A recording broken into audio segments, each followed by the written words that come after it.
Hello, this is Don't Bury the Lead, and Dom and I are talking about Bray Wyatt and L.A. Knight. How guys who are really good at this interact in a ring, and I'll give you an example of that we saw tonight.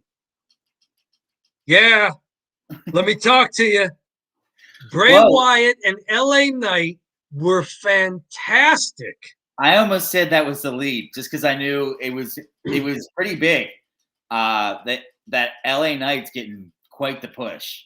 He's getting some kind of push there, but wasn't it fantastic? The way they interacted with each other. It's like they're each calling their spot in a match. And it's, you and I have talked before because we notice things like this. How when guys get in the ring who typically wrestle different styles, how you can have that difference of styles as long as it's not a mismatch. You can make it work. Bray Wyatt, what they're doing with his character now and what they're doing with LA Knight, really distinct styles on the mic. But I thought it worked today. They were each so good at not only doing what they do, but of putting over the other guy. That was great promo work from guys who, what was this, the second week they've worked together? Yeah. Tell me what you thought of that, because see, you and I are coming at this from totally different perspectives. You know Bray Wyatt, and you're getting introduced to LA Knight. I know Eli Drake / LA Knight, and I'm getting introduced to Bray Wyatt. So you go first and tell me, as someone who's seen Bray Wyatt so many times, especially on the mic, and that was a real skill of his. What was it like to see him playing off of somebody else like LA Knight today? And just what goes through your mind as you're watching them? Like you already said, you thought that was a great story angle and a great segment. But go ahead, man. What did you think? I gotta say, the Bray Wyatt thing, when it first started to happen, I was like, all right, what is this? And even tonight, the super long entrances, I'm like, all right, what the hell's going on? Like, what is the point of all this? So I like that the fact that they threw in LA Knight, who's just completely the opposite of what Bray Wyatt is. So I mean, Bray Wyatt is a WWE super, he's like a WWE supernatural guy that has been around for a while. And LA Knight is doing the cocky jerk indie guy. Well, I say indie because he was in the NWA, but he's big in the indies, and then he obviously knows how to talk on the mic, but he's just completely different. So like you said, that mashup's good, but also I really like LA Knight does really bizarre things when he talks. He goes out, and I could hear the what chant starting, and I was like, oh no, are they going to do like the what chant? Yeah. And he kind of starts to just sort of say his lines, and then he stopped, and then he just stopped talking for like 5 seconds or 6 seconds, and the crowd just starts booing him. I was like, dude, he's just giving them silence, and they're like, boo, and then like suddenly everybody's booing, and it's just like, oh, like start to throw them some curveballs, and then like see how they react, and then they all start booing like crazy. I was like, that was really well done, because a lot of guys will go out and they'll start getting the what chants, and then it's just like, then they say this, what, then they say that, what, and the segment is ruined. And it's ruined because that what chant is the crowd getting used to too much of an expected rhythm. Guy says phrase here, what? Guy says another phrase like this, what? Guy says this phrase, what? Guy says back this again, what? And like it's the rhythm of it. It's almost too boring that the crowd's trying to spice it up. Like you're right, LA Knight. What a move to take back control from the crowd and not let that get out of hand. Yeah. So that was great. And then, Bray's, I really like the direction of him as a normal guy rather than trying to be a normal guy. Yeah. Trying to be a normal guy. That even I'm picking up on the shtick here. Right. he's still kind of esoteric. Another big word. We've done physicality and esoteric. He's still kind of esoteric. He's still kind of out there, a little flighty, getting into some of the, I'm not my real self. It's like, and then there's LA Knight, who's like as real can get. Yes. He's just so transparent. He's transparently a jerk, but it's transparent. Right.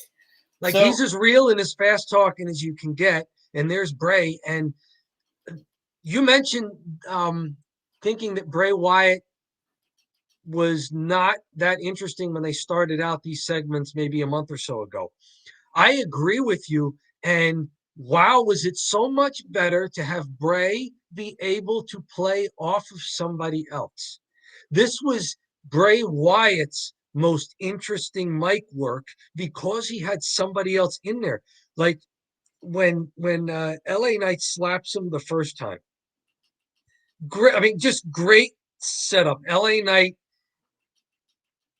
very cautiously makes his way up to the ring, talking about respect and fear. And like maybe when you looked in my eyes, you didn't see fear. And talking about the respect is in short supply around here in the WWE. It's like, yeah, okay, I like where this is going. LA Knight climbs into the ring, extends his hand. Bray's looking down, reaches like he's going to shake hands, and LA Knight smacks him in the face. And now the ball's in Bray's court. What does he do? And Bray Wyatt just, he turned his character up even another level. It's like, I'm not going to do what I want to do right now. I'm going to try and be the better man. And now he's now stalking his way over, and you can see on LA Knight's look like, oh, I wasn't expecting that. I was expecting either he was going to charge at me and we were going to throw down, or I was expecting him to just kind of not know what to do. And I was going to like prance my way out of here as if I won the whole thing. And Bray comes over and starts talking about the next thing you do will determine your future. Mm-hmm. And he extends his hand to shake hands, to say like, okay, we're even. Because that was LA Knight's big thing. Like, you headbutted me in the chin last week, and, I just keep seeing that over and over again. Well, now I caught you with a slap. I caught you with a sucker punch. We're even. And Bray's going, yes, we're even. And he sticks his hand out again. And now there's that wonderful tension, that wonderful suspense. LA Knight drops the microphone as if say like talking's over. And he slaps him again. And then hops down off the ring and is just jawing at him without a microphone as he backpedals up the ramp. So arrogant. And Bray, after taking the second slap, he's kneeling in the ring, leaning over that middle rope. And I've mentioned WWE's camera work and direction before. That close-up on Bray Wyatt, not saying a word and just glaring at LA Knight. For a segment with no wrestling and whose only physicality was a couple of sucker slaps. What a great segment. Yeah. I want to see where this goes now. To me, it's better for Bray that he's at least interacting with somebody, but fantastic. And that's not the last we saw of him tonight, was it? No, they had 2 segments. So, well put. You just laid that out perfectly. Yeah, that's even.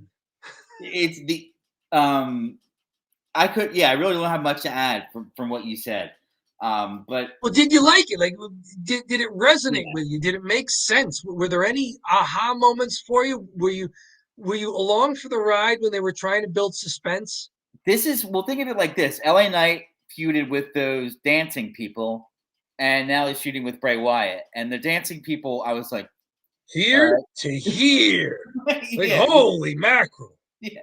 So comedy spot with guys who at best are jobbers to the guy they're pushing to the moon. Yeah. And then also in that second segment, they said your line. He said your line that, yeah. Yeah. So we're really 3 segments. He's hightailing it out of the arena. He gets stopped by one of the journalists in the back. And he does, hey, do you stick around after your work's done? No, neither do I. And he gives the yeah as he runs through the door. We see him one more time. Do you remember it? No. It was between the Shayna Baszler Shotzi match and before the 6-man Imperium versus New Day and Braun Strowman. They cut quickly to backstage. LA Knight is laid out beneath some debris and tables. And all you see is him motionless on the ground and WWE officials trying to, pick junk off of his prone corpse. I mean, he's not dead, not really corpse, but, he's just motionless there. And, so the hint there is that Bray Wyatt caught him backstage and maybe now they're really even. Yeah. So I would say I'm pretty interested in this storyline, and it's probably the kind of curveball you needed for Bray Wyatt because he's just been doing promos with himself, which I was like, okay, this is enough of this. So he's got a formidable competitor in a wrestler and in opposing style and in mic skills. So I mean, up to this point, Bray Wyatt's opponent has been the crowd. Right. Like, you need another program other than you versus the crowd. Yeah. So, yeah, I mean, they could do worse than LA Knight. And LA Knight could do a lot worse than being in a program with Bray Wyatt, even if it only lasts 2 weeks.